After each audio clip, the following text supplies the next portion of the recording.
watching it like, this dude is on one. He's just down there on his own. That's impressive, man. Like, you know, the hats off to you for actually doing that. All the armchair skeptics sitting there saying this, that, and the other. Here's a guy that's literally getting the sand in his fingernails and going down into the tunnels and finding it. This dirt that is now blocking up that tunnel is, it wasn't there at first. There's hundreds of gated entrances and shafts on the plateau itself. Shafts just full of sand, shafts that are gated, doors that go into cliff sides that are gated. And that was my point. People don't realize how many entrances there are right on the plateau. Some of the footage, I've never seen anything like it. I've never seen any of this footage before of these different entrances, you know, going into these places, into the tunnel to actually get the evidence. Yes, it's blocked off. There is more to this. Again, guys, the ancient stories, the relatively contemporary stories from early archaeologists and explorers, like this is something that seems to have been very quickly hushed up in the modern era. It's real. There are these energy fields where if you enter into them, it's going to make you sick. There are these pockets that are, it's like radiation almost. You walk into and you get sick. These tunnels were, it was unbelievable. They were full, I mean, they're 10, 12 feet wide and tall, square. What?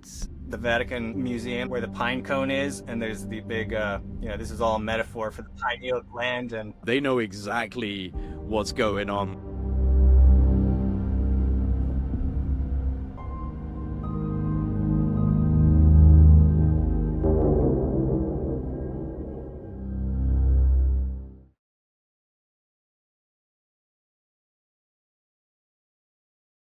What a crazy situation that's unfolding right now in Egypt. Would love to get just your first impressions on like the story breaking and the reception from it, like the kind of critiques and the support.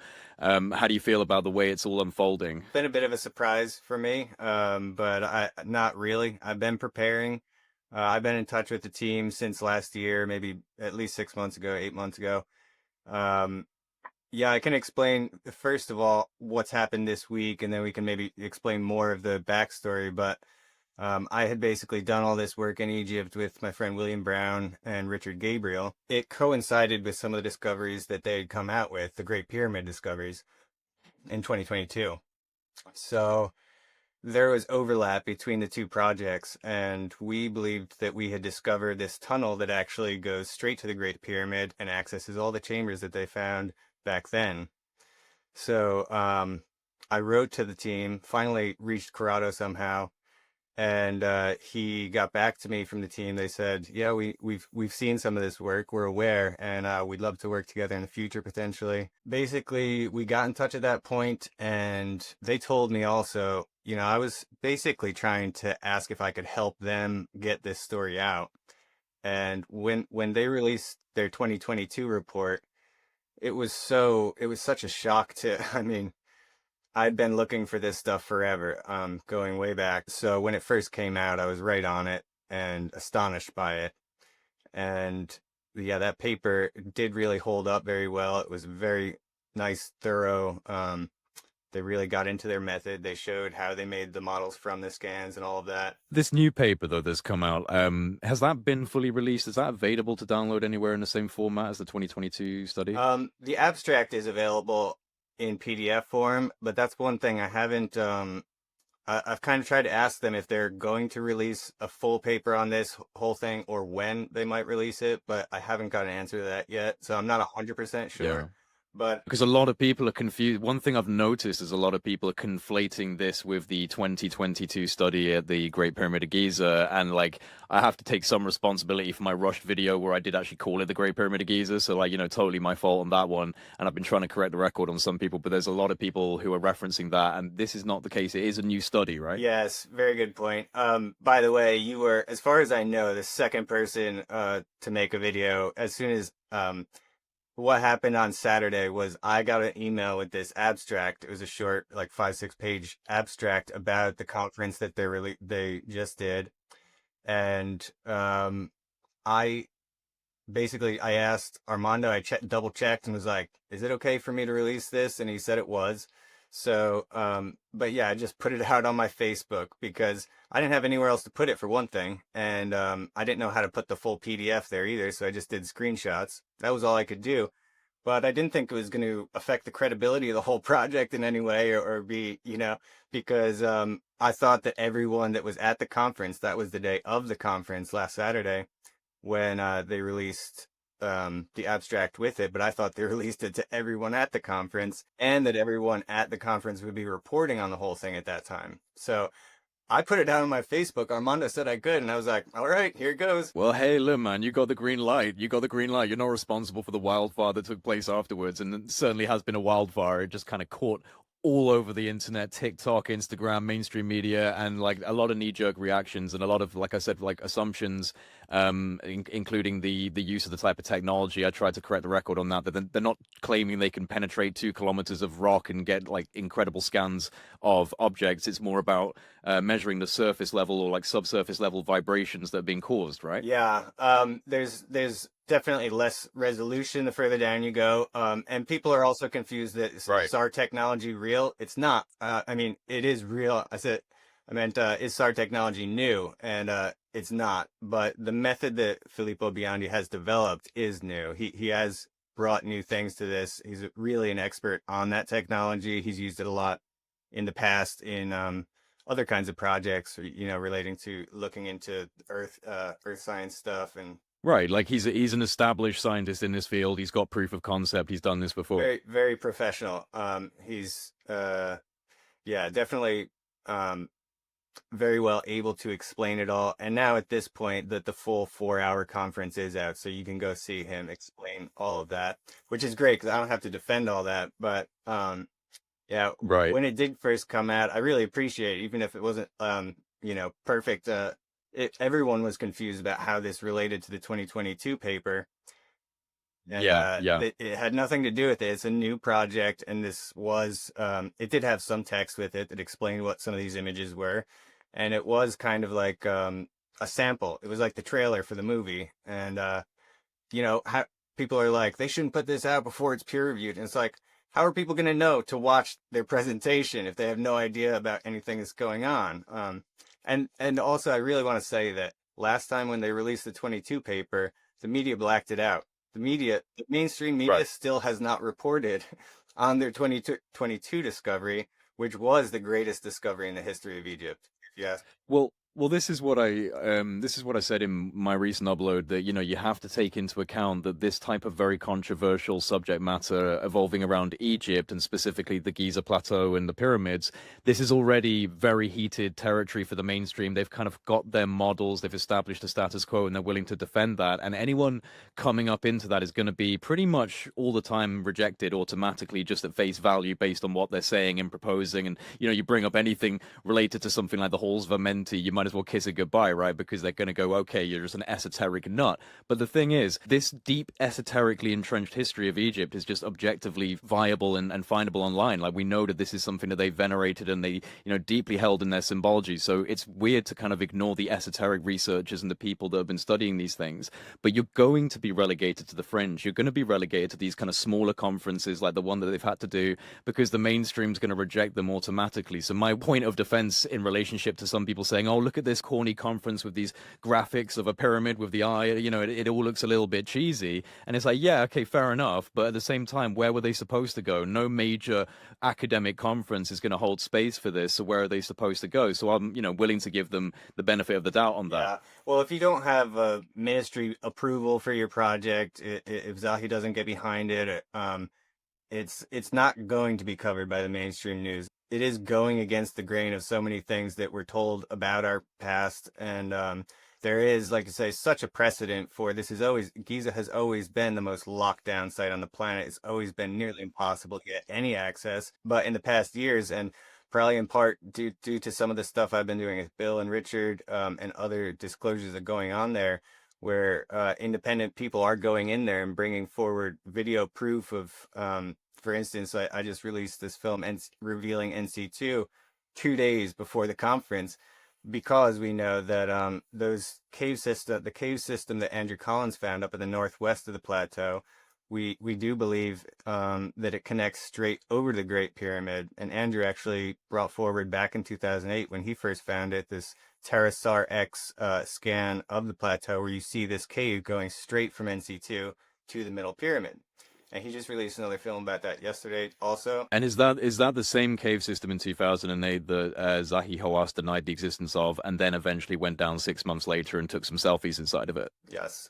Yeah. Okay. Just keep that in mind, people. Just keep that in mind. Zahi initially said there's absolutely no cave system. This thing's only 35 meters long. He's talking about the Tomb of the Bird structure, which is a separate, it opens up into this cave that goes another 350 feet back. So when Andrew brought attention to it, first he said there's no cave at all, and then he realized there was one. He put the gate on it after Andrew brought attention to it, brought his own team in, and they went to the very back end of it, and you have what's called the tube tunnel at the end. It's this very narrow structure you have to crawl through. And when Andrew and Richard first were going in there, my friend Richard Gabriel, he was going in there around that same time and doing all this great research. That tunnel was not blocked up at that point. And this is actually something I didn't mention in the film. I should have made more clear. I totally, is one thing I really want to mention, is that this dirt that is now blocking up that tunnel is, it wasn't there at first, and nobody went through it when it was open, but basically right around when the gate was put up, the back end tunnel was blocked with dirt. And we believe it was blocked from the opposite side. What makes you believe that it was blocked from the opposite side? For one thing, the way it's just dirt that's been like piled in there, but you have to crawl in there like, 15 to 20 feet or so before the blockage. And there's no dirt spilled in that whole area. No one carried a shovel of dirt, Right. without spilling any on the floor. It's like you can see that the way the dirt lies, it's like someone was throwing it in from the other side. But there's other contextual evidence as well that's saying, like this satellite that image that Andrew had brought forward initially, it shows these two caves that go straight over to the middle pyramid, which is what led him to also believe that this connects to things that are under the Khafre pyramid, the middle one that's called G2, which is the one we're now seeing all this stuff under.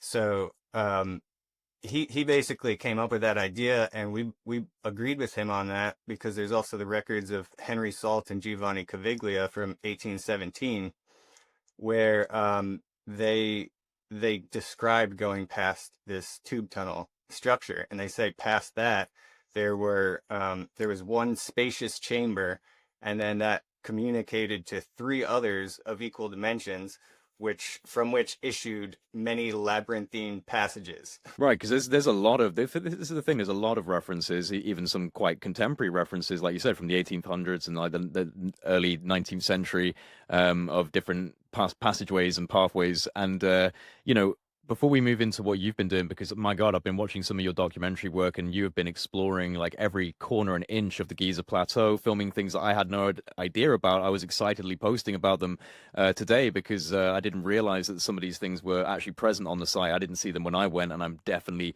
going back to Cairo as soon as I can to try and do some more exploration. But before we move into that, I just want to touch on the mainstream kind of response to the Khafre project and the findings of the team.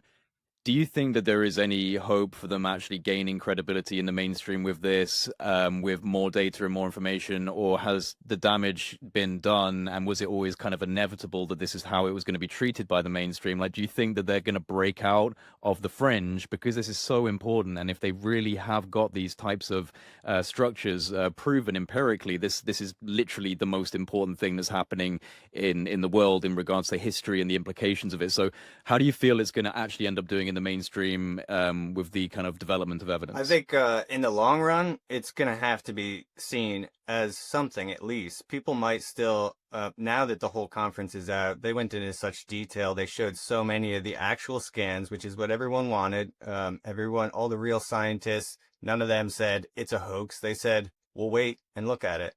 We're not going to judge until we see the information. And now that it's out, they put so many more scans in there. If people want to question exactly how accurate their models are, that might still go on. That can be a debate, but there's no question that they're showing something that is enormous. And it looks like the shape they're describing in these models, as far as we can tell. But there could be some, people kind of speculating as to exactly how accurate it is. But if you're talking about a structure that's 600 meters how accurate does it really matter? I mean, if you're a few meters off or something, it's still an enormous structure that nobody's ever seen. Well, they released in the new conference, they released some higher fidelity images of those spiraling structures. Do you know? Because I'm not 100% sure how they were able to kind of get that. Is it through reducing the noise? Is it AI and algorithmically based? Like, how did they get rid of the noise and really get a refined spiral like that? Do you know? As far as the actual technical details of the scanning, I won't try to represent them because I'm not an expert on this art. I know you're not officially on the team, like you're not Nothing I officially say or anything like can that. be reflected on the team. I'm a friend of them, and I'm trying to help them get it out. But I want to make that clear because Armando also said this yesterday. He made a post and he said, our official team representation is Nicole Chicolo on her YouTube page. So I was like, yes, thank you. I am not representing this. But as far as any of the details concerning the actual technology, I've been referring people to my friend Manu Safe today, who's an absolute genius. He is in my opinion the world leading Egyptologist. Manu Seyfzadeh, so that's Manuseyfzadh. What's his deal? What's his interest? He's a brilliant Egyptologist in terms of he's been looking into. He wrote a book called Under the Sphinx, which is probably the greatest ever explanation of why we know that these halls of records or this sacred archive was actually buried at Giza under the Sphinx, uh, based on evidence that is not just like Edgar Cayce, and the classic psychic reading that Edgar Cayce gave, which For people that don't know, could you explain that briefly? yeah, well, Edgar Cayce was a world-renowned psychic. He gave over 14,000 psychic readings in his life, which is by far the largest body of material ever collected from a single psychic source. Later on in his life, he started realizing he was looking back in people's lives, seeing their past lives, telling the world all these things about Atlantis, and that after this cataclysm, these records from the past golden age were taken to Egypt and to other lands as well, to the Yucatan, and buried in these repositories, so that after this dark age had come, we would come back to a point where we could dig this up and recover all of this knowledge and technology that came from this previous age of civilization that was wiped out basically by the flood and these cataclysms, which is back towards that era of like 10,500 BC, which so many researchers have focused on. Right, right. And I've been looking today. I've been reviewing the Secret Underworld of Giza, which is the documentary or part one, the Lion and the Labyrinth, which you put together. And I mean, I'm blown away by some of the video footage. I'm going to be playing all of this right now, so everyone who's listening, this is all on screen as we're talking. The amount of doorways just objectively obviously there, like old ones, newer ones, gated ones, they are littering this entire plateau, aren't they? I've got a few videos I just shared on Facebook about this in the past few weeks, where I show at least 100.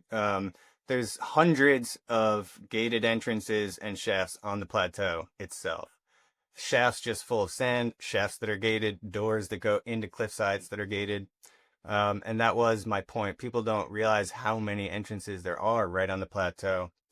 And, to also tie that back to just with Manu Safe today again, mentioning him in Under the Sphinx, that he's brought forward actual hieroglyphic evidence that this repository of knowledge was real. And for example, one that I would cite is called A Hymn to Shu, that he put this in his book too, is a actual Egyptian document from ancient times that literally states there is this archive of knowledge that was written by the hands of Thoth and placed directly under the Sphinx.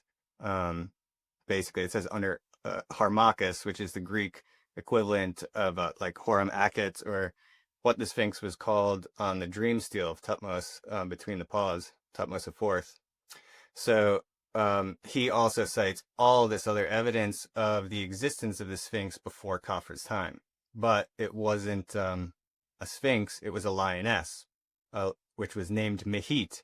And Mehit is the guardian of the sacred archives. That's literally what the name of the statue was beforehand.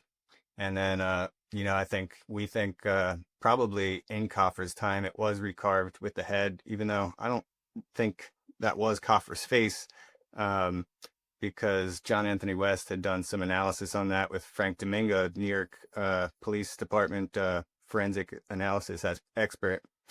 So, and they said this is not Khafre's face when they compared it with the statue of him that was found in the Valley Temple. Um, so we believe that the Sphinx did exist for a long time before that, and the work that John Anthony West and Robert Schoch had done had also proved that. And this is also where I came from originally. Was I had first met John in 2006, and for years after that, for the following 12 years until he passed, I tried to learn all this stuff about it, and he turned me on to all the other researchers, from Robert to Graham Hancock and Robert Bauval, all the others. Well, this was like one of the early points of contention, wasn't it? The Sphinx and the dating of the Sphinx, and the fact that the water erosion around the enclosure actually indicates a far earlier construction time, potentially going like 10,000 BC plus, right? Yeah, this is why he brought Robert in early 90s to take a look at it, because it was very clearly precipitation-induced weathering that was implicating a long period of heavy, prolonged rainfall, like a rainforest, basically. So like half the water that landed on the plateau ended up draining straight into the Sphinx enclosure on its southern wall through one particular channel, actually, which got so deeply weathered in that after they brought this forward to the world, the Egyptians went in and filled that whole crack with cement. They covered it up. Because before that, John was standing inside of it, showing how deep it was. And I did get to go to Egypt with Robert in 2019. We spent 2 weeks. I got to see the Sphinx with him. We got to see the Sphinx temple together, which he hadn't been since they recorded the Mystery of the Sphinx in 1993. It was released. And that's a temple not many people get to go, and it's directly in front of the Sphinx, but you need a private entrance permission, so it's another like $2,000 for an hour or something. It only would go to tour groups, would be able to afford it, really, but most of them don't bother because it's just one little temple. So barely anyone ever gets to go into the Sphinx temple, which is directly in front of the Sphinx. And also, you might have seen in my films that we know of, there are plug stones in there, that there are tunnels leading out from the Sphinx temple that are very important. Yeah. How many entrance ways did you say you believe are actually around the Sphinx? There's 6 or 7 entrances on the body of the Sphinx itself. And then in its immediate vicinity, there's so many more. And then Bill Brown discovered immediately north of the Sphinx, and over to the east a little bit, there's this whole cliffside that's got like a dozen gated off or cemented shut entrances. Some of them have huge electronic equipment running, air conditioners and lights. It's like, oh, nothing going on in there, but they're keeping it locked. No archaeology teams down there. Nothing to worry about. And we have a map that shows what is actually behind those. They're all little chambers that have square shafts in the floor going down. So right north of the Sphinx, there are probably a dozen shafts going straight down into this network that all connect. I mean, we're talking 100 feet from the Sphinx. I mean, when was the last time we got like a renegade who was literally just like, I'm going in, and just started like trying to like, dig down? Has there been any stories like It's that? Bill Brown. Bill Brown is the guy who's been doing it. I was so surprised when I first met him that I hadn't already met him. Because these GPR scans that we put in my film from 2006, this is from Dr. Ali Abbas with the NRIAG, the National Research Institute of Astronomy and Geophysics. But this was 2006 that Bill commissioned those scans. And we have 9 different GPR scans locations on the plateau itself, all along the Sphinx Causeway, up against the Great Pyramid, all along the eastern wall, where we found all these tunnels coming in from the village into the plateau, including the one that we believe connects straight to the Great Pyramid. But he found anomalies basically everywhere he did GPR scans. And even though it was 2006, no one has ever seen these.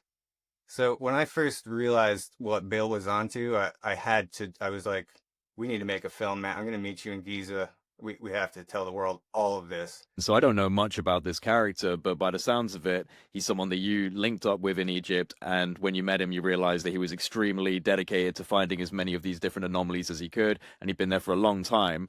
And so you've Last few done work with years, him for how long? he had been working with Richard for many years before that. Yeah. Richard was involved in a lot of the stories that are in that film as well as the other one. The film that really covers all of Bill's work is Secret Underworld of Giza. That's a 3-part. It's about 4 hours total.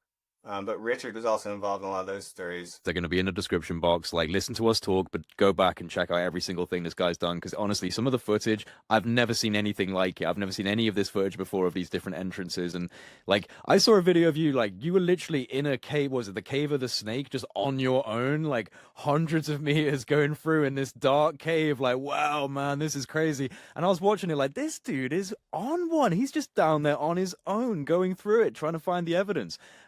That's impressive, man. Like, but hats off to you for actually doing that. All the armchair skeptics sitting there saying this, that, and the other. Here's a guy that's literally getting the sand in his fingernails and going down into the tunnels and finding it. So, well, that is specifically was, I've been talking to Richard for many years about this. I was talking to Andrew about it years ago too. I was obsessed with the Cave of the Birds, back, as soon as he had brought that out. Yeah, I already knew everything about that cave from Richard because he had filmed and he photographed every surface. He's found all this evidence of murals that are barely discernible on those walls.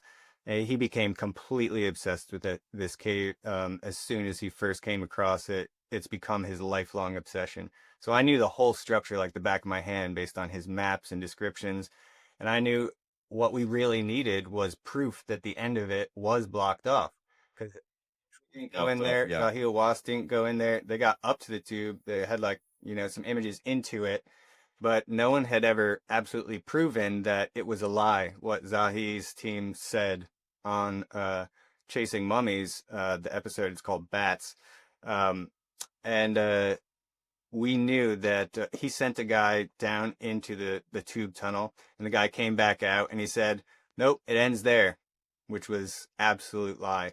And we needed to get proof that that was a lie, which is why I crammed myself 20 feet into this hole. I could not possibly have gone further because I needed to get that shot to prove this thing continues. Salt and Caviglia were right in 1817. It does have many chambers past it and labyrinthine passages leading out from all of them that do head straight to the middle pyramid, essentially.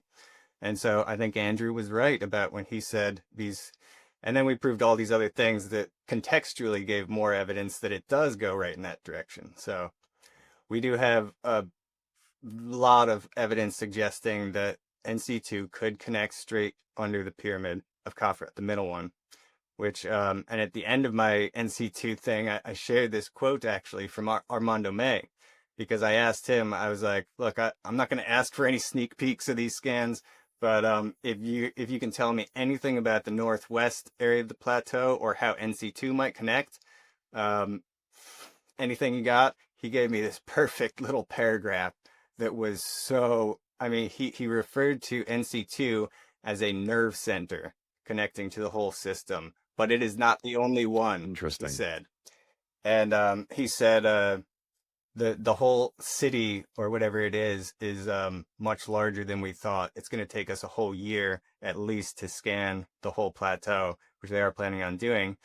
But he absolutely verified that, yes, NC2 is one of the major connections into the whole network. In the other film, when Bill did these scans in 2006, he did one that was along the entire, this is Dr. Ali Abbas. I want to make sure people don't think I'm saying Hawass. It's Abbas, Abbas, amazing guy. They censored his report heavily. He tried to tell us even more. But if you look at the films that describes what happened, Bill gave his own report that hasn't really been known, but told more information about all that.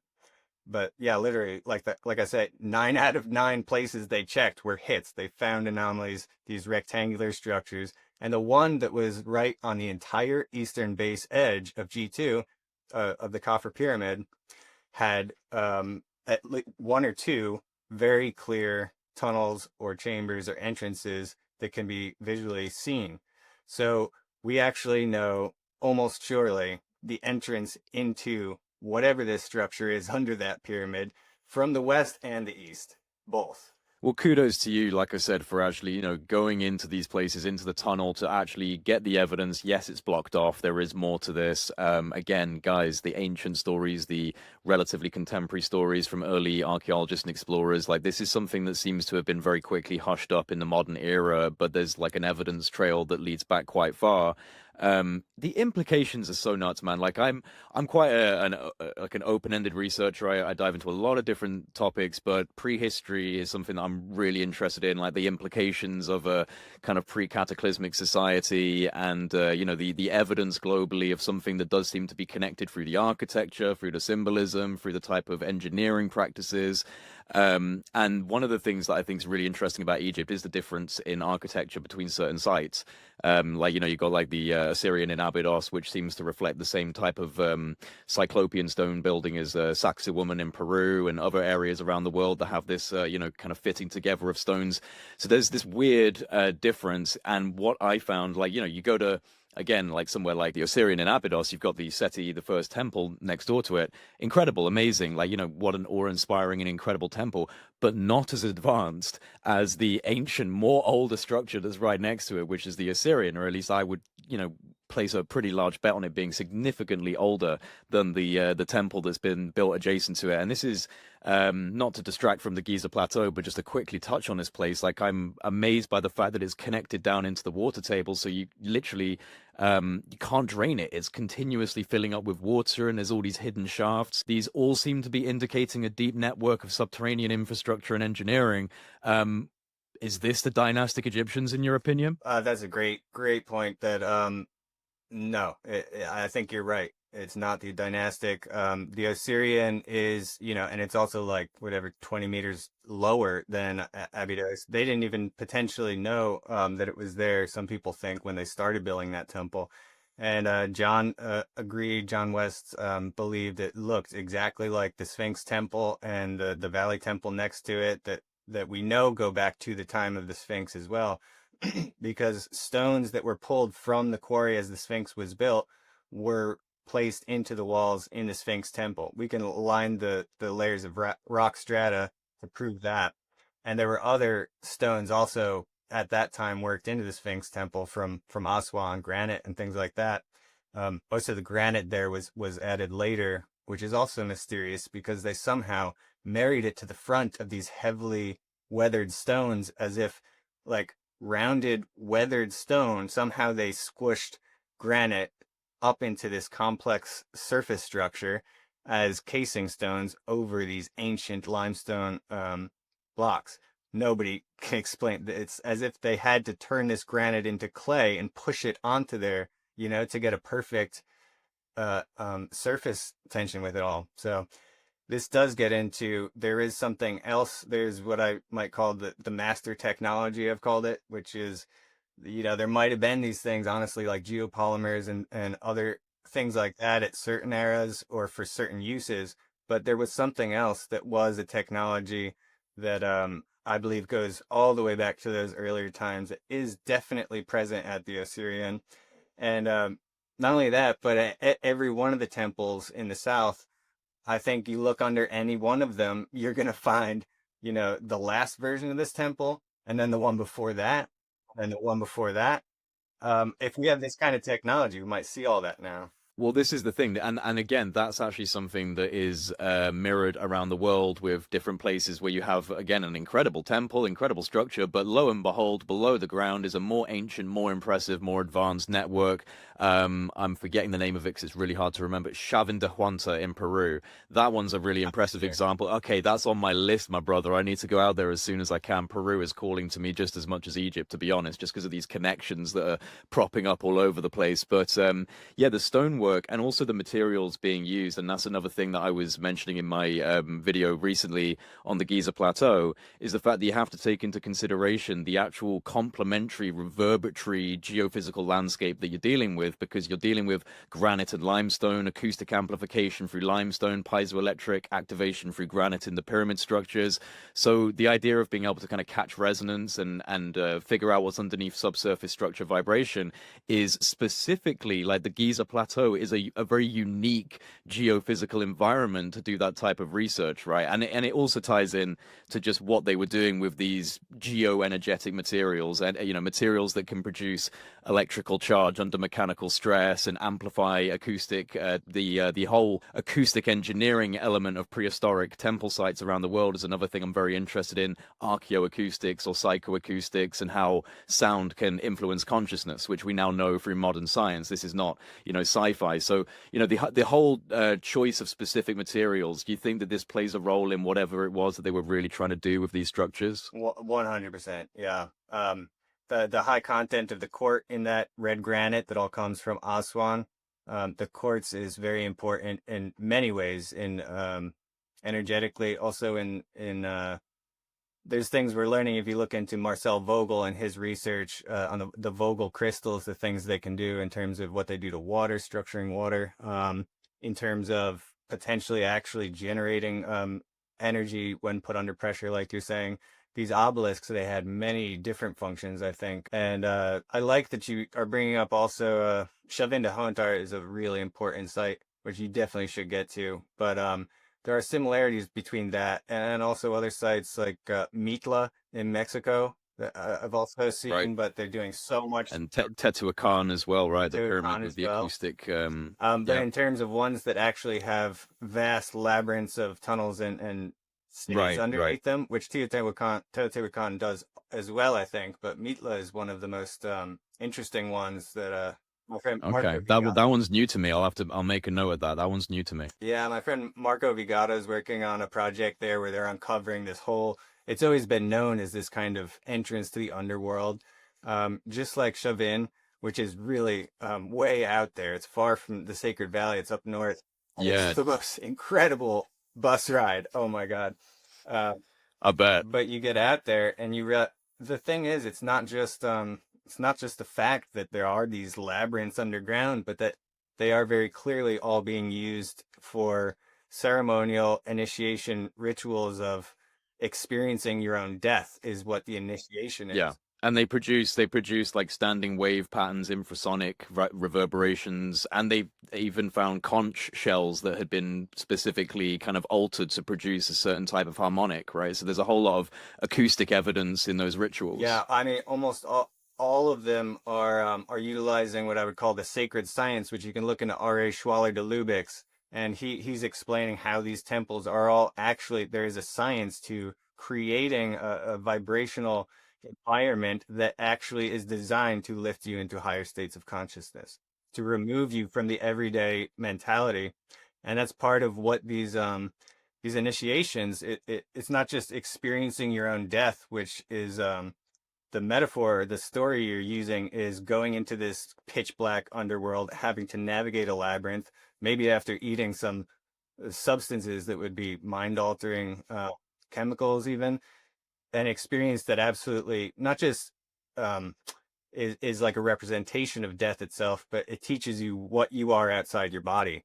It's supposed to give you an understanding of what the soul is, and so it's all, that's the same thing at Giza. It's the duat, the underworld of where you go after death. It's all overlaid on the actual physical structures that are under Giza as well. Well, this is why you do need, when you're looking into these types of subjects, like a multidisciplinary mind to look at different disciplines, different fields, because, I'm kind of blessed because I do a lot of open research in different areas. So I have guests on, quantum physicists and scientists, people who have different opinions on different models. And I recently interviewed a guy called Dr. Stuart Hameroff. I don't know if you're aware of that guy. No, he's quite well known, but it's not really your field. It's quantum biology.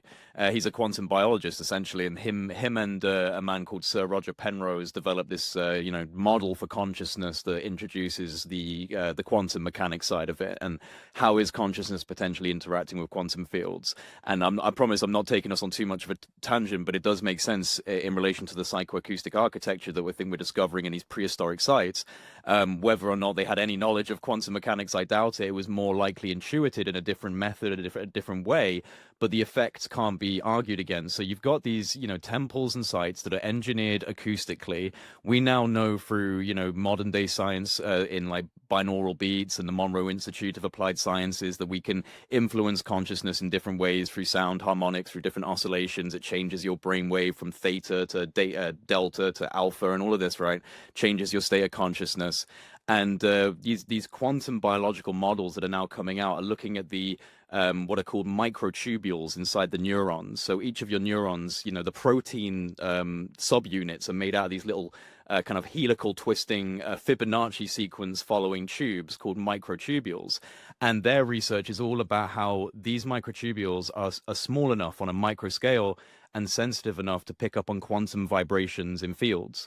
And this could be playing a very significant role in how we experience consciousness. So if you think about, sitting inside a giant megalithic stone instrument, an amplification resonance chamber essentially, and this reverberation is going through you, infrasound is literally rattling your bones because that's how it works. You can't perceive infrasound through the human ear. You perceive it through that bass. And if anyone's ever been to a rave or you feel that bass going through your diaphragm, that's infrasonic reverberation. And all of this plays a role on a cellular level, on a consciousness level with your body. So what we're looking at, like you said, in my opinion, I think you'll agree with this, we're looking at a lost avenue of science that explored acoustics and vibration and sound and consciousness. And this was a very expansive, very enlightening form of scientific exploration that was more like alchemy and shamanism with mathematics and engineering smashed together.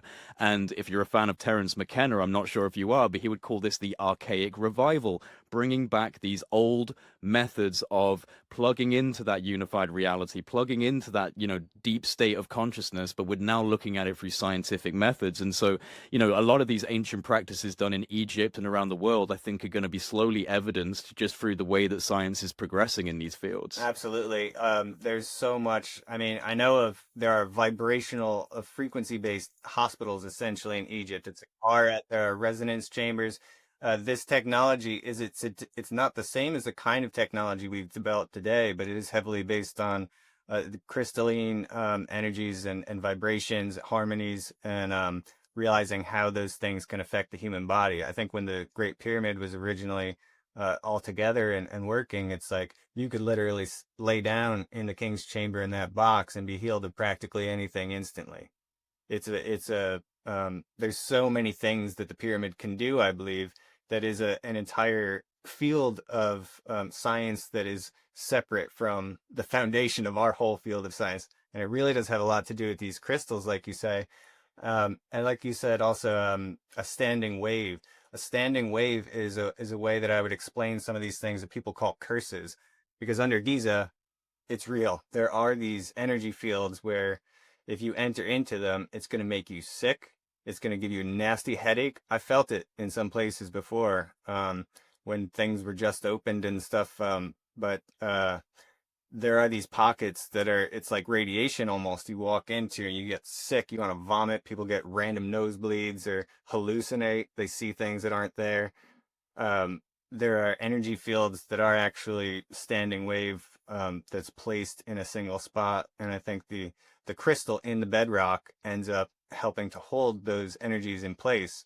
So there is actually a science to this idea that there are things that could make, like Howard Carter's team when he found Tutankhamun, get all sick and things like that aren't woo-woo. It's not magic. There's science to that, and there are protections that are invisible on the Giza underworld and other places.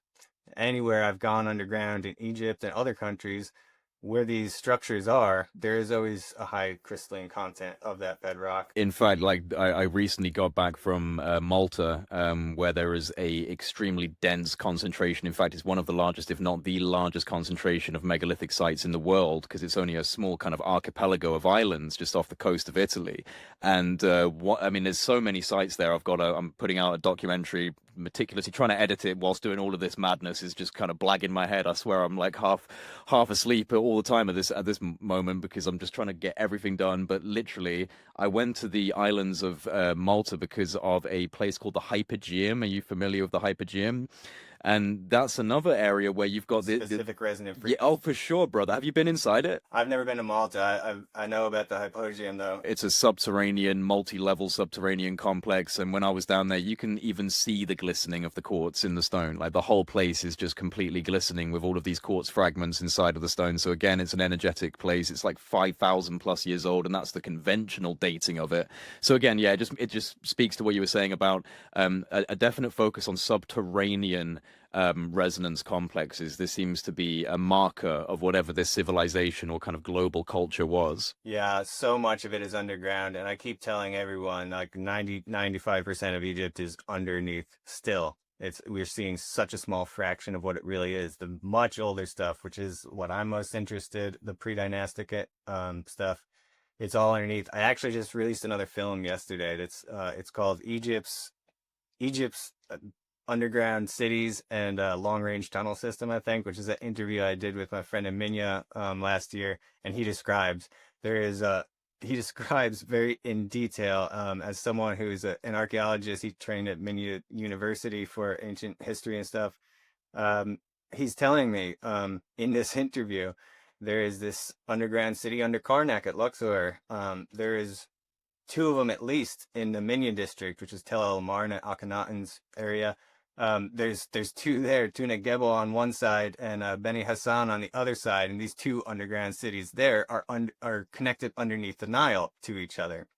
And I have another interview about this with another friend who's a very, very respected archaeologist and guide, Egyptologist, who also confirms to me that these underground cities from Luxor to Minya to Giza are all interconnected with this long-range system that spans the entire length of the Nile, probably right on into Sudan, very likely. And these tunnels are discovered in very rural areas, far from any of the temples.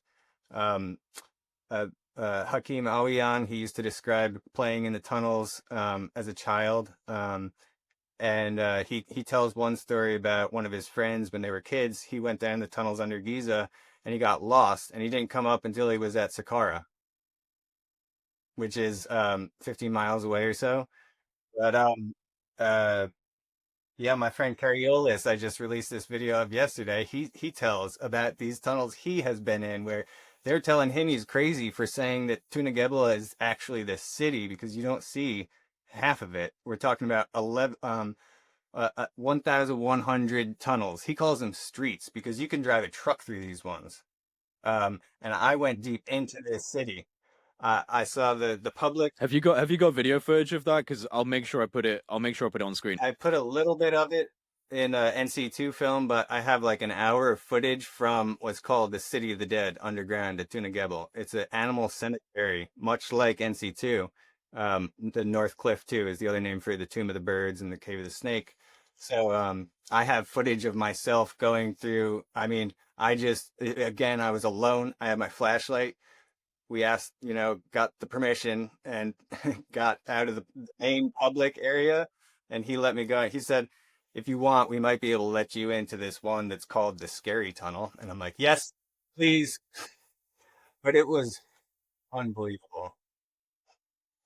Yeah, no, we had to push for it a little, but these tunnels it was unbelievable. They were full. I mean, they're 10, 12 feet wide and tall, square. What kind of stonemasonry are we talking? Is it like the really weird, like kind of pre-dynastic style, or Square square? tunnels. Some of them were more rounded, but all of them very heavily like finished. And yeah, these ones, the one that I went deep down into was it was full practically to the ceiling. of these giant potteries that had basically three mummies in each, bird mummies. There was just mummies of falcons and ibis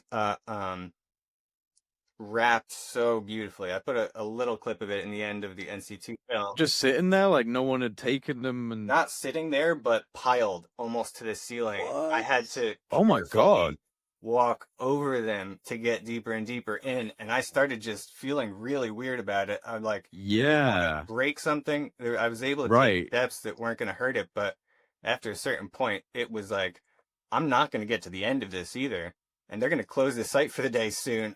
I could keep going, Yeah, like do you feel like camping inside this tunnel tonight? Like not really. but there's over 1,000 tunnels there. Over 1,000, over 50 acres. Over 50 acres, and that's just what they were able to explore and map out back then when the French were excavating it. And like I say, it connects under the Nile to the other ones.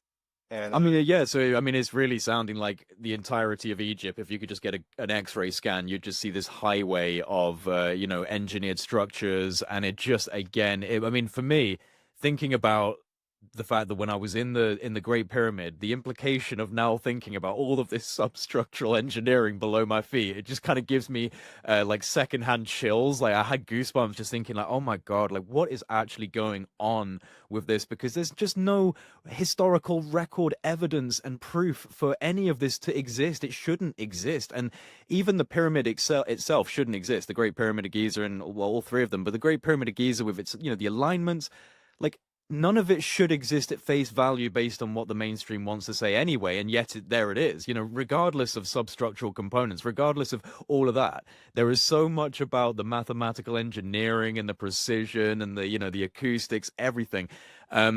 No, so what do you think in terms of an actual culture? Like, do you sit there and think about the Atlantean stories? Like, are you pretty firmly on the idea that this is pre-cataclysmic and we were once an extremely advanced culture on this planet? I think there's evidence. I'm really glad you bring this up because a lot of the context, the real proof to me, it's the context I see that the Hall of Records is not underground. There are written records and technology potentially, I believe, underground, but a lot of it is hidden in plain sight.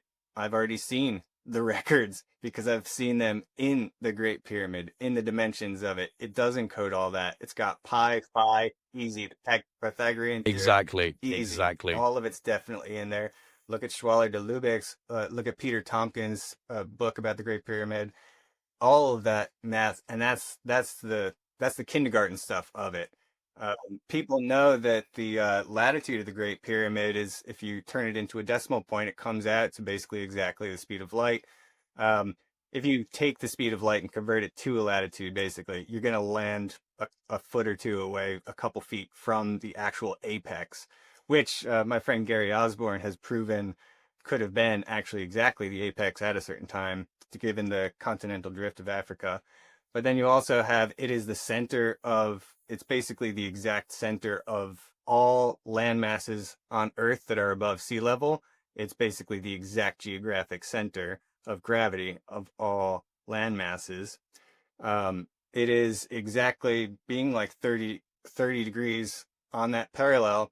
It makes it equidistant to the planet core and to the North Pole. So it makes an equilateral triangle with the North Pole and the planet core. And so you have all this stuff, and you have this geometry worked out between how far it is, 72 degrees over to Angkor Wat, and then to the other sites. It's all laid out on this icosahedron grid of ley lines. But then, people are skeptical of the whole light speed thing. So I just want to say this. I actually determined, I found myself 3 or 4 different instances, not just that one, of the speed of light encoded into the Great Pyramid. For example, there's one other, if you take the perimeter of the Great Pyramid base and you circumscribe it with a circle around it that touches all 4 corners, and then another circle inside it that touches each middle point on the square, and then in meters, you subtract that inner circle from the outer circle, you also get the speed of light, like exactly. But that only works in meters. But people think they didn't use meters. But I've also, with Gary Osborne, we've proven they did use meters as well. They used meters and feet, or pyramid inches. They used the sacred cubit as well. And all three of those units have a specific geometric relationship to each other. And so I don't know if I could prove it right here, right now, but we've got so much evidence to show that they did actually know all of those, as well as seconds and minutes and hours, and they divide the day this way, just like the Babylonians and Sumerians. That's a lot of effort just to throw a dead guy inside it. Yeah, for instance, the inch, I'll say, if you measure the Great Pyramid perimeter, it comes out to this number that if you just move the decimal point over, you get exactly 365.24, which is the perfect year, the length of the year. And then in, for instance, Chichen Itza in Mexico, you have 91 steps coming up each side of that pyramid. You add those all up, they're each one season. And with the platform on top, it's 365 steps.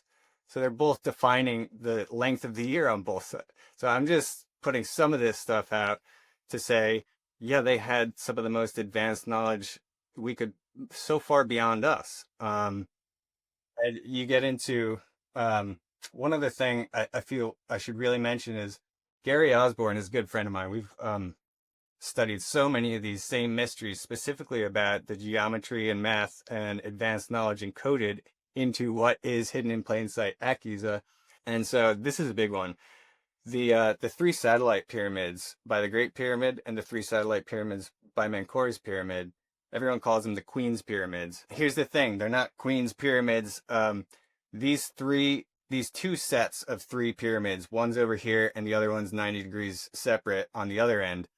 And we know that the three pyramids themselves, the big ones, are at a diagonal between those two.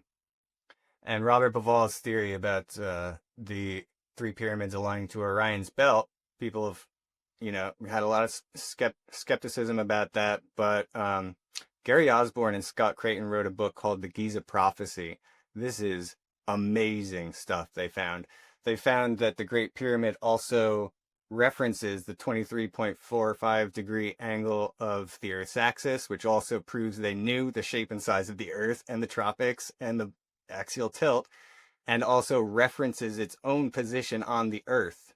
This is stuff that's in that book. He proves that there's the codes they used to put this in are so, it takes a mind like Gary's. He's brilliant. But these three satellite pyramids, basically, it is a processional calendar, and I don't know if I can go totally into but procession is a 25,920 year cycle, and this is what we believe is from golden ages to dark ages and back. Yeah, the whole kind of like the great year and the cycles of destruction. Yeah. So the Egyptians and all the other cultures on Earth all considered this to be some of the most important knowledge on Earth, is knowledge of this cycle of about 26,000 years. And if you look at these three satellite pyramids, basically the ones next to the Great Pyramid, they will align to Orion's belt in its orientation at one point in that cycle. The ones at Menkaur's pyramid will align 13,000 years later. They couldn't have been.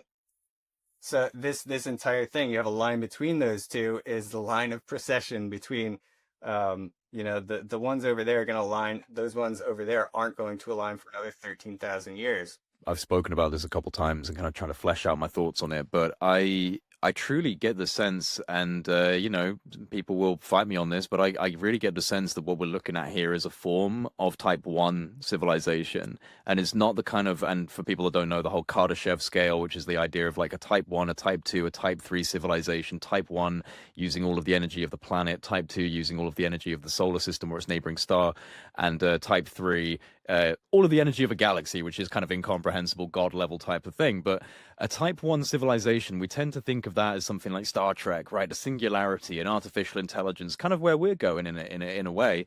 But you can also look at it as the planet itself is a technology. It's full of geoenergetic materials and mechanical processes and currents and flows and electromagnetic energy. So there is just, and it's basically a big dynamo, so there is essentially just all of this technology naturally here present. If you can tap into that, you are tapping into this kind of type 1 level civilization, but in a very different way, in a very holistic, natural way. And who knows what that can produce in terms of aerospace or abilities to leave the planet.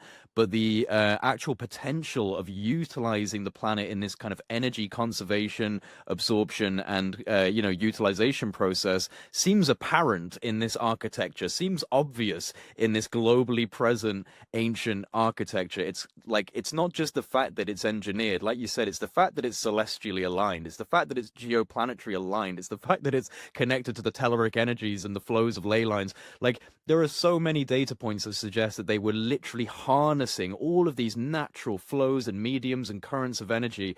What that does and what they were doing, I don't know. But I think, like you said, it's actually more advanced than us. And when you look at the fact that the pyramid has encoded into it so many different elements of mathematics and physics and orientation to the stars and the planets, and then light speed implications and the Fibonacci sequence and pi, like, it feels like a literal information time capsule. Like, hey, like you said, that is the Hall of Records. When we figure out what these things really are, that's the Hall of Records, regardless of what's under the ground. Exactly. That's what I'm saying is, if you know how to read these codes, you understand the Hall of Records is staring everyone in the face, and it has been for thousands of years. And a couple things just on what you just said is, well, for one thing, wrapping that, also, if you don't believe me about the pyramids lining up to Orion's belt 13 years apart, there's also a book by Thomas Brophy. Dr. Thomas Brophy is an astrophysicist, and he decrypted the entire megalithic site of Nabta Playa down in the south of Egypt, which was at one point in time probably located exactly on the tropic. I forget what time it was, but it's pinpointing the tropic for one thing, and it's also using Orion's belt as a indicator of these different ages of basically, it's showing the two extreme tilts of the processional cycle. So it's showing that if they place these stones when they align to those stars, they placed them 13,000 years apart. It must have taken 13,000 years minimum to make that, but it would take actually multiple cycles of 26,000 years to get it perfect. And even with some of these megaliths, they pinpointed these 6 stars of Orion's belt and his head and shoulders stars. And there's another part in here where they're showing, there's a viewing stone where you're looking out to these 6 stones that also represent those 6 stars. And they actually pinpoint within the processional cycle the heliacal rising of the specific stars for each one, which means in the processional cycle, there's only one moment. So they would have had to place each one of these 6 stones thousands of years apart to align it to the birth of that star within the cycle, which only comes once in a cycle. And not only that, but this is all in Dr. Thomas Brophy's book, The Origin Map. Beyond that, these stones are set away from the viewing stone at different random distances, and they're marking different sight lines. The sight lines to the horizon are marking the heliacal rising point of that specific star, but the distance to these, the stones marking them, is also different for each one. And so this started to confuse him, and he started thinking about it. Finally, he just looked it up. Turns out each one of these stones are relatively distanced from the viewing stone to the distance of that star from Earth. And there's more information than that. That book will blow your mind. They've got the fine structure constant of the universe encoded there. They have a model of the universe at Nabta Playa, basically.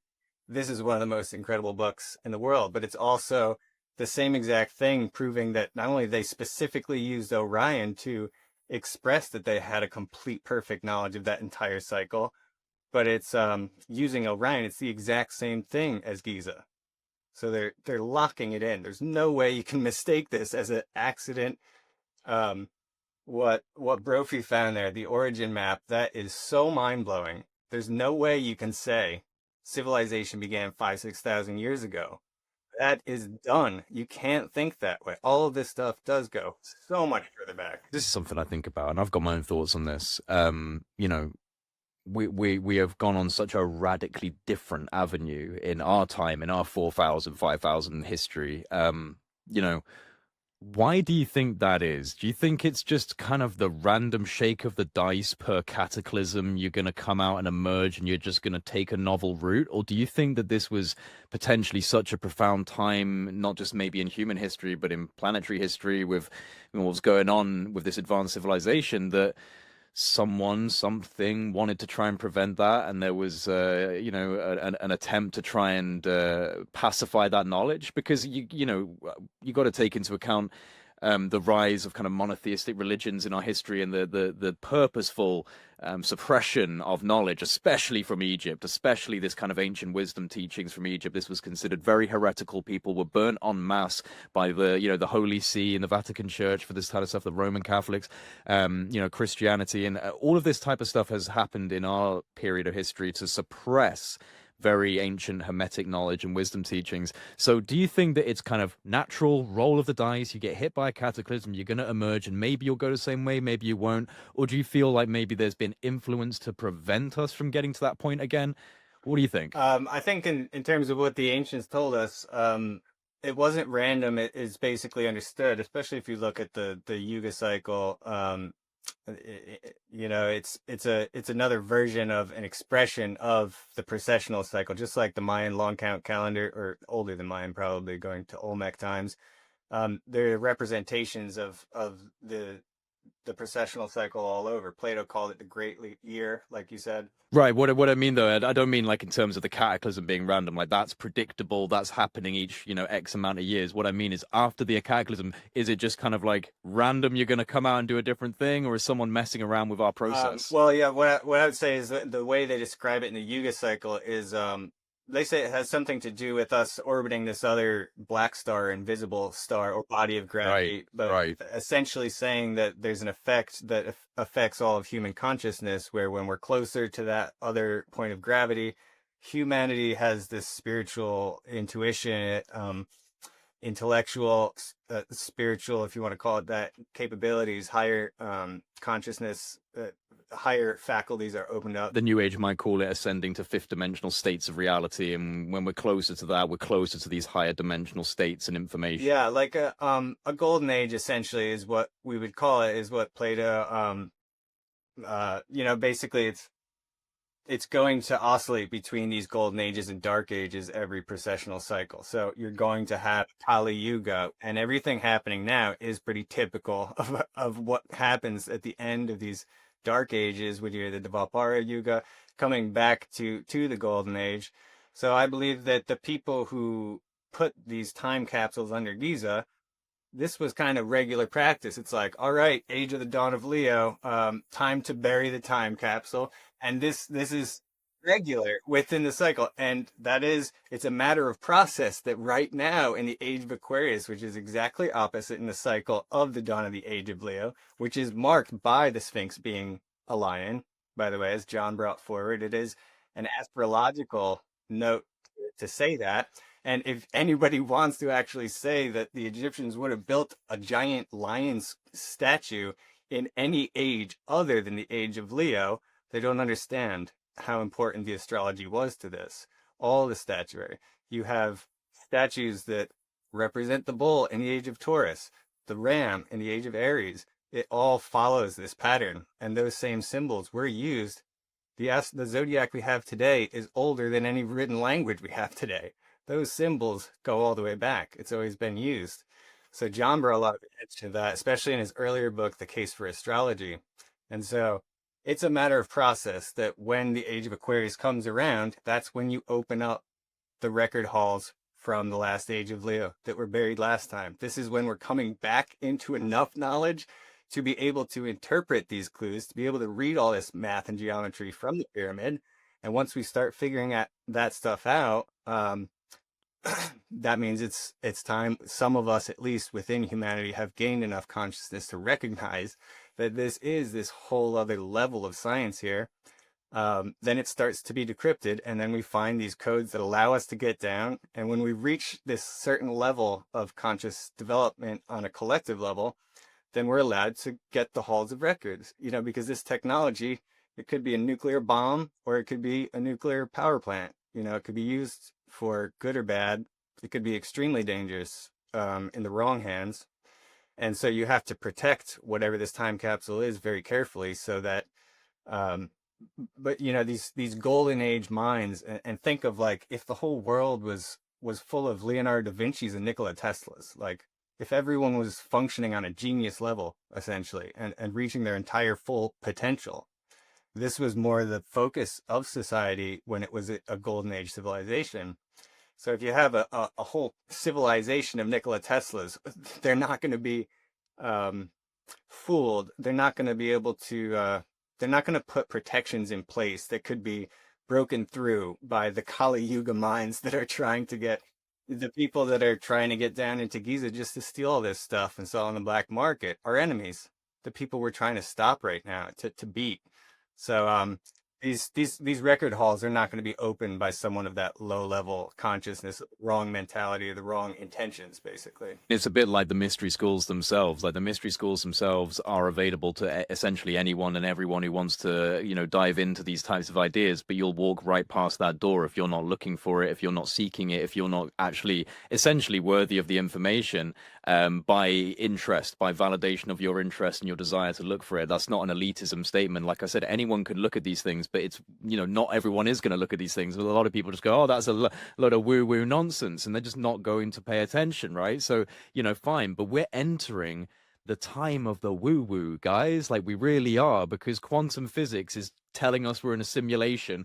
AI's approaching some threshold of consciousness. We've got virtual reality simulations that are predicting the future. Like we're in a very strange time period. And I do think, like Terence McKenna said, this is what it's like when a species goes to venture off into the stars. It's a fire in a madhouse. It's absolute turbulence. It's chaos. And I've said this so many times to my own viewers when I'm just like reflecting, but if I think of humanity collectively as an individual, it's very much like a dark night of the soul. Like you have to go through in your own individual life trouble and strife and stress and pressure. This is what builds you. It's what forms you. It's what grows you. It sucks, but it's true. Like life is just one of those things where you have to navigate through turbulence. And if I look back on, the most turbulent times of my life, the darkest moments of my life, like, yeah, sure, I'm glad I'm not there. I'm glad I'm not that person. But I recognize that it actually led to growth. It led to strength. And I think about the world right now, man, and how crazy it is and how chaotic it is in basically every sector, from economics to social policy to foreign policy to history to science. Everything's being disrupted and kicked around, and the status quo is being broken up. And yeah, I think that is very good evidence that we're on this kind of teetering edge before a very revelatory series of breakthroughs. Better get yourself ready. Like start listening, start learning, start getting prepared, because things are going to rush and get faster and faster, right? Like I say, I think it's typical of this point in the cycle. This happens every age of Aquarius. 26,000 years ago, we were doing the same thing. I just love how they were so prepared for it back then. Like, right, get the time capsule ready. Like, we've got this, guys. Humanity has really got this locked in now. Like, we do the time capsule, and now we're just here, like, watching Kardashians and going, this doesn't make any sense. Like, it's all a bunch of stupid shit.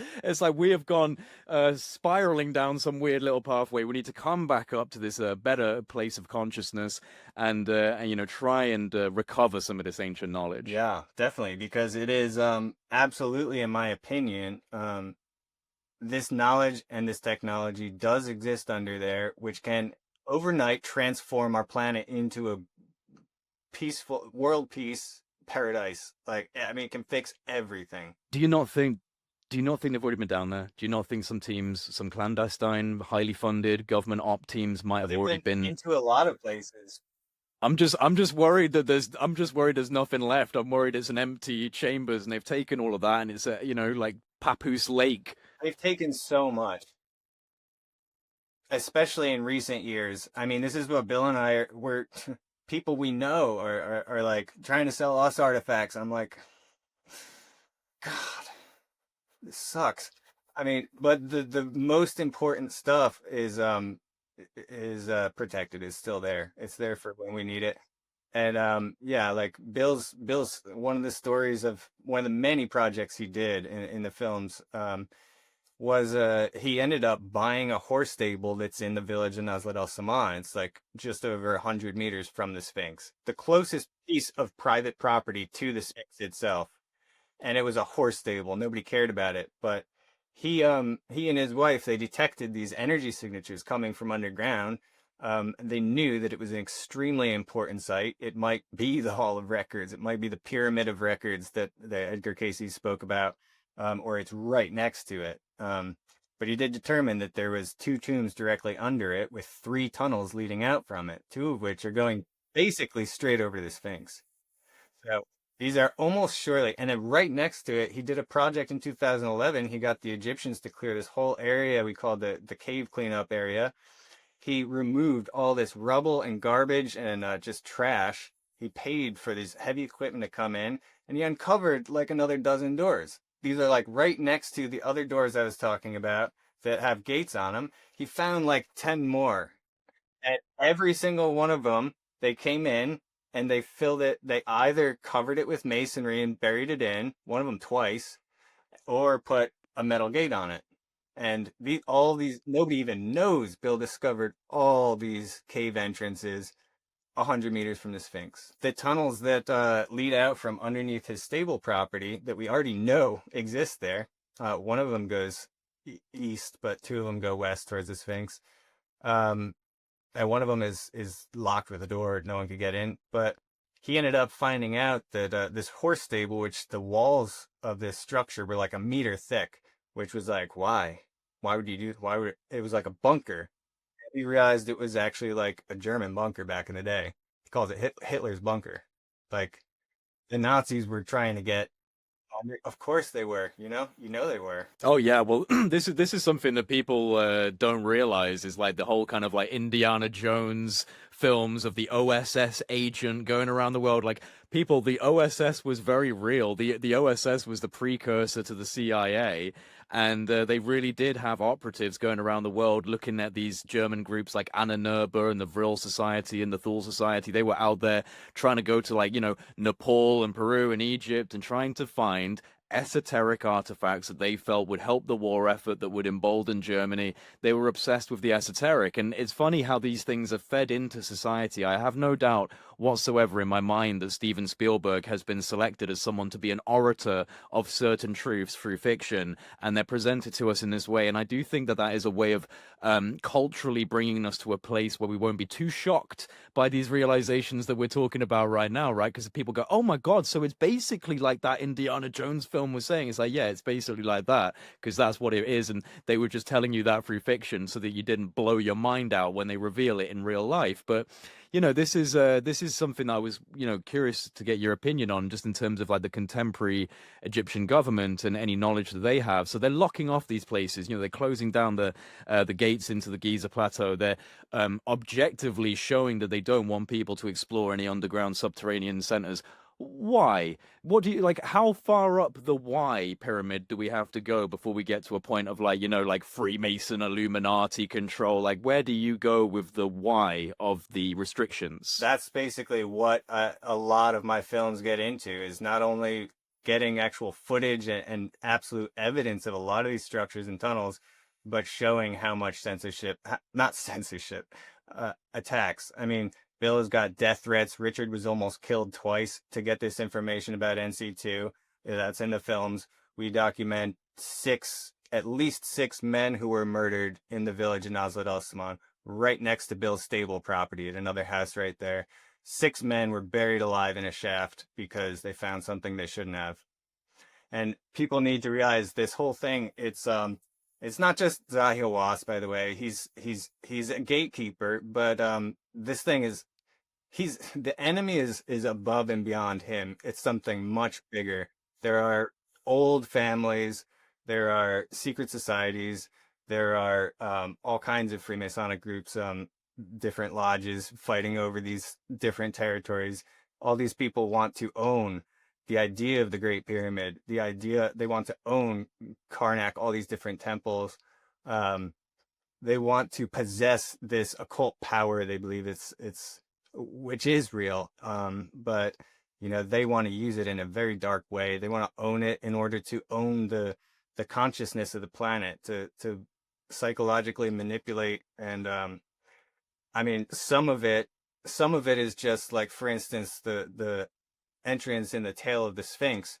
They keep that locked, but I could get you in there if you want. If you got $10,000, you go down there. it wouldn't be worth it because I'll tell you right now, you go down to the bottom of it and it's sealed off at the bottom. You can go in for 10,000 bucks. I could get you in, but it's not gonna. You're not gonna be allowed to film it, and you're gonna have to sign an NDA, so you can't tell anyone. That totally sucks. This is part of it. Some of the lower level stuff because they know that that tunnel used to go to a long chamber underneath the Sphinx, which has been completely denied. But Zahi actually admitted it at one point, and before 1998 when they, when Zahi was under there with Mark Lehner doing all this work. And there's this famous video of him in the tunnels being like, even Indiana Jones wouldn't go here. We're under the Sphinx. We're about to find something no one's ever seen. And then it was in later 1998 when he suddenly came out and said, whoops, nope, nothing down there. And I know that that entrance, he was told to shut up about it. There are some things I believe Zahi wants to tell, but he can't. And so it's hard to say. I mean, a lot of it is his fault. He's been on the wrong side of a lot of this stuff. He's taken a lot of credit from my friends who discovered amazing things like the Osiris shaft, JJ Hurtak and Boris Said and my friend Ray Grassi. They were all they found the original sarcophagus at the bottom of the Osiris shaft. They never got credit for it. As soon as they realized that they had found that, the project got taken. When Schoch and Robert found the chamber under the Sphinx's left paw, which is obviously the chamber Cayce was referring to, that is the entranceway towards wherever the records are. This hole in the tail where they just blocked it off and you can't get into the chamber under there anymore. That way, at least. But you probably can from Bill's stable. That's what we're trying to do. It's just upsetting that people put so much faith in kind of like the mainstream, and I don't want to like completely disparage everyone in mainstream archaeology because there's some fantastic people who are interested in these things that operate in the mainstream. So it's not a generalized attack, but there is a generalized stigma that I find so frustrating and so unscientific and so uncurious and so unenlightening and bland. And it's like, what's wrong with you guys? Where's your scientific flair? Where's your explorative flair? Why are you not going on the edge of ideas and being those people? Because at the end of the day, it's not, and I said this in my last video, it's not the academic masses that do impressive work most of the time. It's the outliers, it's the edge runners, it's the people who are fringe and have strange ideas who end up many years later being, lauded as the most amazing examples of scientific minds ever to grace our planet. So, people in the mainstream, I do find it very frustrating that everyone's just following such a rigid model. It happens in a lot of fields. I'm very plugged into like the consciousness field. It happens in that field. And again, I just feel like we're really due a major disruption in a lot of sectors. Well, you did get into it. Speaking of, what is really covering these things up. Like I say, there are many of these gates that it's like, if you're a VIP, I could get you in there for 10,000, 20,000 bucks. Right. They can make some money off of that, but that's a separate level from the stuff that we are really interested in is the stuff that nobody knows about. And that is, the things we're interested in the most dangerous, and we are the most targeted. We're the most at risk. Not as much now that suddenly we're getting a lot of eyes on us, but still, we're very targeted for this. I do think in respect to these types of discoveries, publicity is your greatest ally, and being a known face and a known voice and saying, look, I'm happy in my life. I'm not in any way miserable, and considering any drastic options. And I will never, ever consider suicide. These are things that people have to say because you're not, it's not an over-exaggeration to say that, like you said, that there have been what you might call wet works operations to get rid of people, to remove people that have been problematic and bringing this disruptive information to light. You mentioned, real quick, you mentioned Karnak Temple. Now, I've been to Karnak, and I think it was in Karnak that I had a very strange experience with a statue of Sekhmet, which is quite a famous statue, and I didn't know that at the time. And like I said to you before we got on record, I'm actually usually a bit of an eye roller with people who are like, oh my God, I can feel the energy of this place. Holy shit, there's something going on there. I've been recording everything in Egypt, like every site. I've been trying to get as much video as I could. And I remember when they said that they were going to let us into this area where this statue of Sekhmet is. And my friend was like, this is actually quite a special area. Like a lot of people say that they get a feeling. And I was like, okay, yeah, a lot of people always say they get a feeling. And anyway, so I was going in with my camera and I came around the corner into that very plain. And I love how it's done because it's such a plain square room with sand on the floor and a beam of light coming down like an Indiana Jones film that's illuminating this big statue of Sekhmet. But literally, the moment I came around the corner with my camera and turned it on, turned it onto the statue, my arm just fell down. Like literally, my arm just fell down, and I just was staring at this statue, and it felt like the statue was locked onto me. I actually did start to get this very strange inertial feeling of almost being pulled towards it, and my like vision kind of narrowed and focused just on the statue. And it was only when my friend was like, "Hey, dude, we're leaving now," and grabbed me by the shoulder, I was like, whoa, hang on a second. I was in a trance, and then the people next to me reported the same thing and said, "Did you get a feeling like it was locking onto you?" And I was getting goosebumps from that because that was the first time in my life that I'd ever truly felt the energy of something like so many people claim. And there's been camera anomalies taking photos of that, and I don't know what's I don't know what it's made out of, but there's something going on with that, right? That's if you talk to anyone, it's probably more than any other statue in all of Egypt, the one Yeah. that is most considered most alive. In fact, some locals Why? believe that they lock that shrine room at Karnak because otherwise Sekhmet tears through the We'll village get out. and you know, is as in her lioness form. And yeah, I could list endless stories that one of my friends went in there and didn't quite respect that statue and suddenly got a random nosebleed out of nowhere or Wow. very ill. Same like some of the effects of these curses or this. What do you think's going on there then? What do you think explains that? The locals believe this is actually the spirit. This is Sekhmet is the she's a force of guardianship for very much like the Sphinx. Mahit, this original lioness that was Mahit, that was called Mahit, was this. The lioness is that energy is like, what better energy do you want to guard sacred knowledge than a mother lion who will shred to pieces anyone who is threatening her children, but who will guard her children better than anyone. So you need a an energy that can differentiate between these. And this is, you know, in the history, the you know that is Sekhmet's role is as this protector of the sacred knowledge of Egypt. And it's you can almost see the name Kemet in her name, Sekhmet. That's the name of Egypt. It's she's the protector of that. And you can also see Mahit in that name too, Sekhmehit. And she is also a lioness, just like Mahit, who is this guardian over the library in northern Egypt. So she's the differentiation. You need Sekhmet permission, basically. And never, ever disrespect that statue. Just don't, you know, I'll tell anyone who's listening. There's so many statues of Sekhmet though. That's the thing. Why is this statue so resonant and strong with an energy? That's her official shrine room. That's her official, her sanctuary. Kind of the OG shrine room for her. That's her, yeah, domain, basically, where she most centered. But you do see Sekhmet or Mut, which is similar. But I've seen like 20 of them.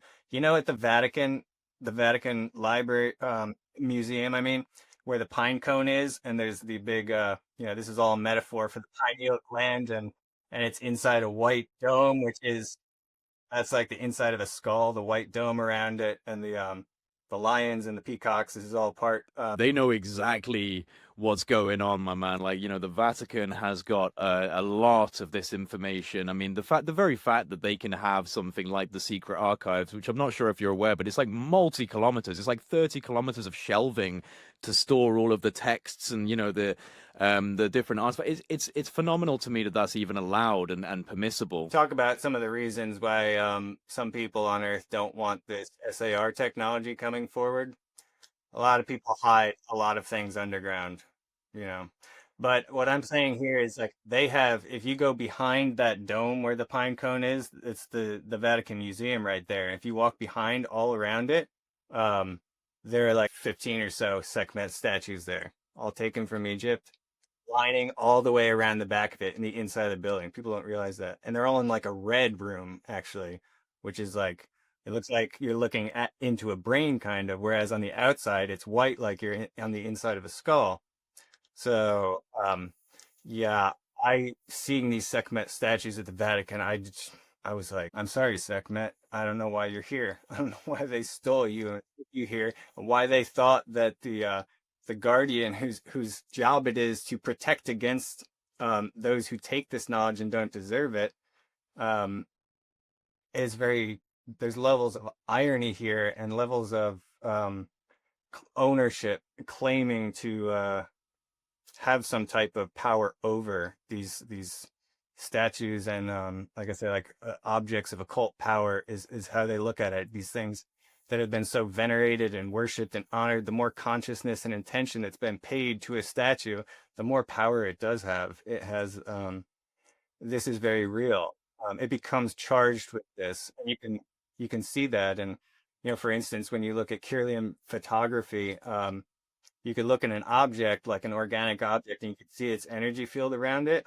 If you look at an object that nobody's ever thought about or cared about, it's not going to have any field. But if you look at an object like, for instance, a key that takes a lot of thinking and energy to make this object very delicately, it will have this whole aura field around it. It does have an actual energy that I believe is related to how much intention goes into its creation, which is the same thing for all the temples. If you imagine how much time and care, Angkor Wat, even like these detailed reliefs, the more energy and time and intention is placed into this object, the more of this energy it does have, which has the potential of healing, having positive effects on the consciousness of the observer that comes in, things like that. There is something real to this. So a lot of these more darkly oriented people, occultists and stuff, they want to get that energy and that power for themselves to use for whatever.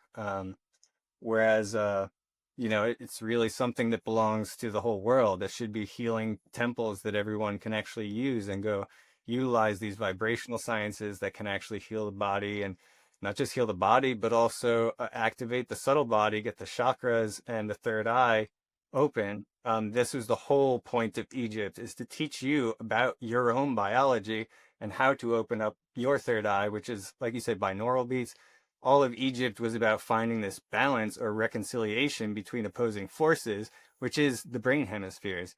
And so it's all about teaching you to absolutely balance yourself between the extremes of every opposition. And that's, this whole duality is synthesized into what's called the return to source doctrine, or like law of one, if you want to call it that. The idea that there is a unity, this whole thing that Akhenaten brought and said there is one single, not exactly the same concept, but that there is a creative single source of, the whole universe and all life, the Aten, the energy that comes from the sun. But it's a lot about unifying the two hemispheres of the brain in order to activate that inner knowledge of the thing that is the Nikola Tesla spark, the Leonardo da Vinci, access your full potential. Your inner genius is opened up through that.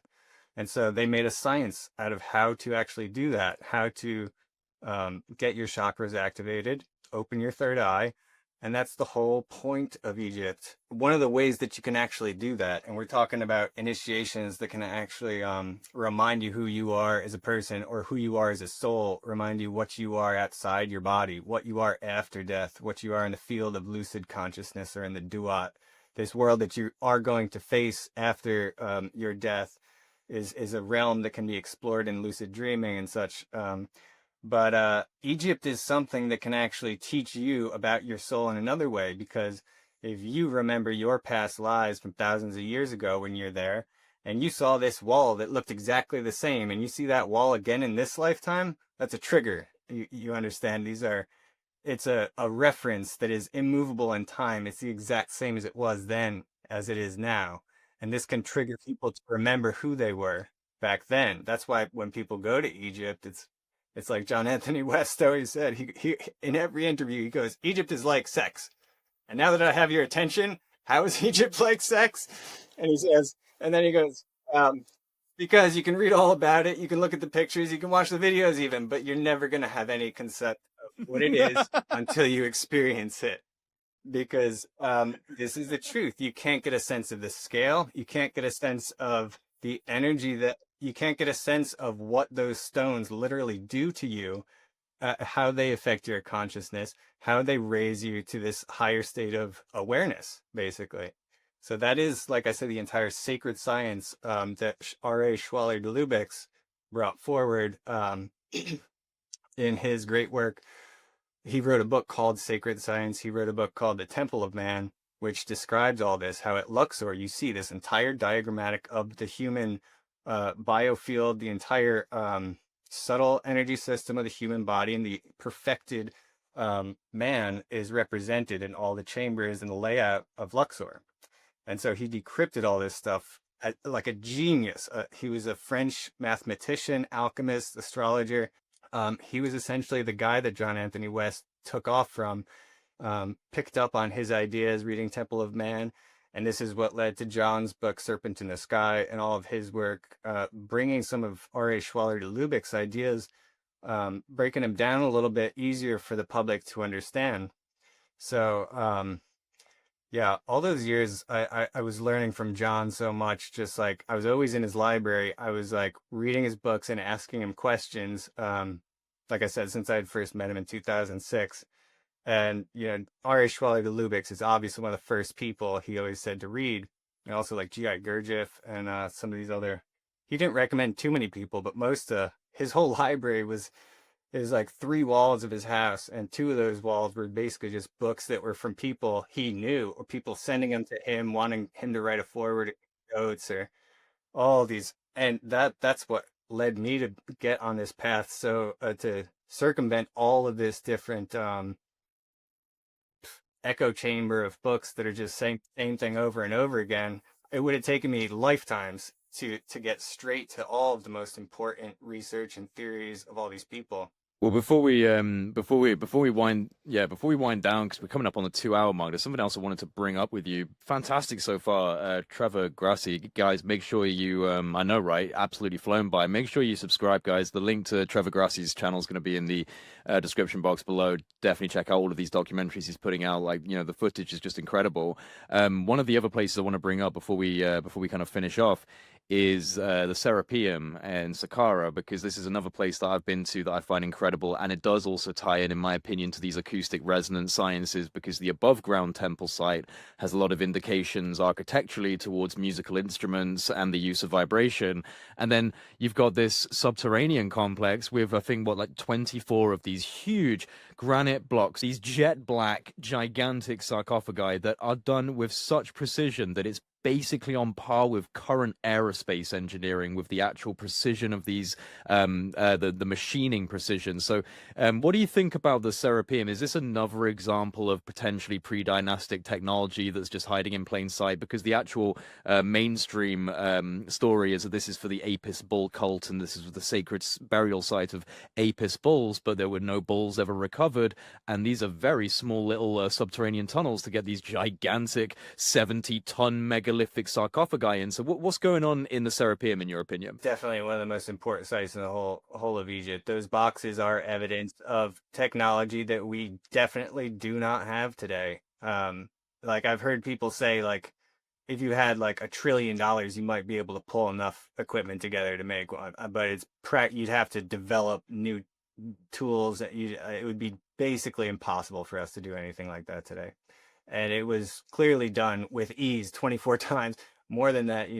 Those boxes are everywhere. And what is their actual function? I think there are many, and but I definitely agree that those boxes are probably way pre-dynastic. Well, they've got these. You get these like scribbly little cartouches on them, and you got this kind of like chicken scratch, and that is certainly done after the fact. That has been done after the fact to probably like try and sell it off to the highest bidder. Put a little cartouche on it or whatever. But this is not. Ramses II tagged his name on everything. The graffiti artist of their time, just slamming tags on everything, right? And there is also, right next to the Serapeum, you've got at least 4 kilometers of tunnels underneath Djoser's pyramid, all wound up in another one of these labyrinths. And I've gone all through that too, and I've even gone down to some of the lower levels. They're still finding more. They haven't gotten to the end of any of them. That's, like I say, Saqqara is connected by tunnels all the way back to Giza. That's confirmed.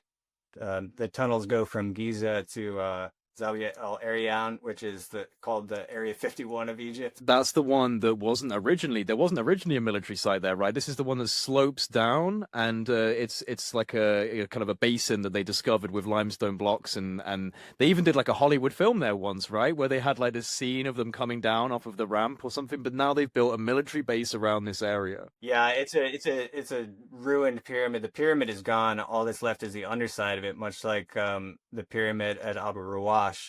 But there is something at Zawiya El Arian there's a major energy anomalies. There's like weird physics doesn't really follow its normal laws there.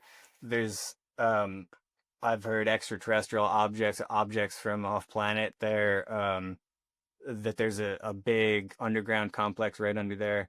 There are some things that make it one of the most difficult places in Egypt to get access to. I only know a couple people who have been able to get in there, but there's a very important site connected to it, and there's some kind of like portal energy or some kind of potentially interdimensional thin spot in time and space or something like that, some kind of a anomaly, which is why I think they built the military base around it. Well, there's another thing real quick that one of my friends pointed out to me when we were out in Egypt. There's a lot of these sites, the Serapeum and Karnak and many others, have these very large mud brick fortifications around them that are not actually made of the same building materials as the temples themselves.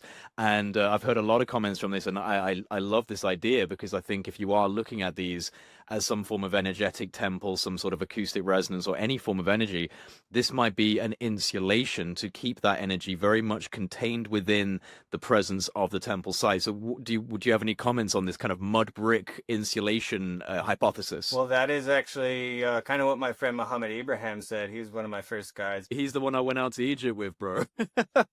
Who'd you go with? I was with Mohammed. I was with Timothy Hogan, who's a very dear friend of mine. I was with Johnny Enoch and a couple of us, JP Haig. Yeah, a couple others out there, but it was an amazing experience. I know all of them as well. They've all Yeah. helped me in different ways personally, so it's like Same. I've got nothing but love. JP Haig actually I've been talking with. But Muhammad is a great guide as well, and he that's his idea of it. I'll tell you also, Robert Schoch, Dr. Robert Schoch, and Catherine Ulysses, when I was in Egypt with them, they were on our trip documenting these mud brick structures everywhere, and they were coming up with the hypothesis that actually that was um, a means of intentionally protecting and preserving these sites. Like the mud brick were structures designed to try and protect the actual older stone monuments from these cataclysmic solar outbursts that would lead to plasma and things that could damage the properties. They're saying potentially like Göbekli Tepe was intentionally buried in Turkey to preserve that site. That many of the spots in Egypt were intentionally buried to preserve them like that. And that also leads, he has an article about, I think it's called The Intentional Burial of Egypt. So they were developing this idea as I was with them. They were taking all the pictures of the mud brick. And one of the most important ones was at Hawara, because that's a mud brick pyramid, but that's not what Herodotus said. He said this pyramid was inscribed with giant figures all over it. You don't inscribe images into mud brick. There's a stone pyramid under the mud brick at Hawara. Nobody knows that. And the first person to prove it was Bill Brown.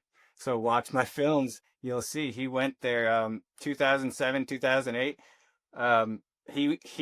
The reason they finally kicked him out after 2.5 years, like $500,000 invested in that project, when he was the first person ever to do GPR scans and find the labyrinth.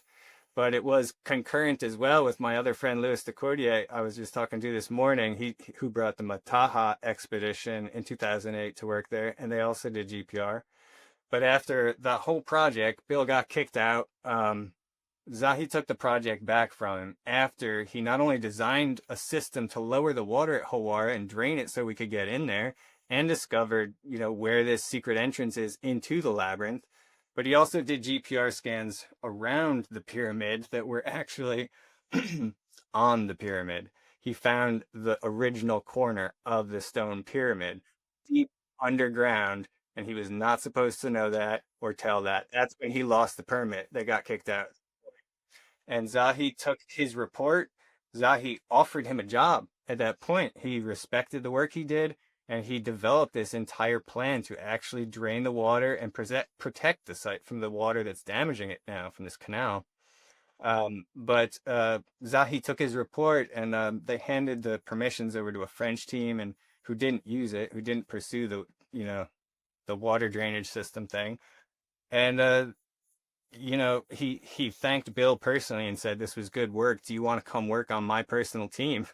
And Bill politely refused. He said, "No thanks, because I want to be able to say whatever I want to say. If I work for you, I'm not going to censor myself for media control."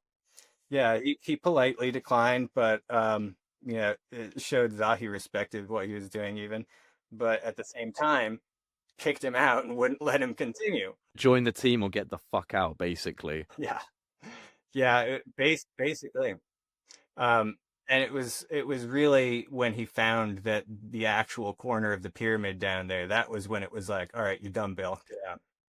So we are trying to bring it back to horror too in the future with Louis de Courtier and Bill and me and all the others who have been working on it. We could go for hours on end. I swear to God, like this is just one of the most fascinating subjects that I get into anyway. I'm very focused on the implications of ancient history, prehistory right now, and Egypt is just it's always been an obsession of mine, like ever since I was a little child. If I even put a message out on X recently, and I got thousands of responses back from people saying, "Yep, same here, same here." And I said, "Did anyone else between the ages of about 6 and 10 become obsessed with Egypt out of nowhere, inexplicably?" So many people do, and I think there's something to that. There's something that calls people to Egypt because there's just so much there that is a reflection of what we once were and what we might become again.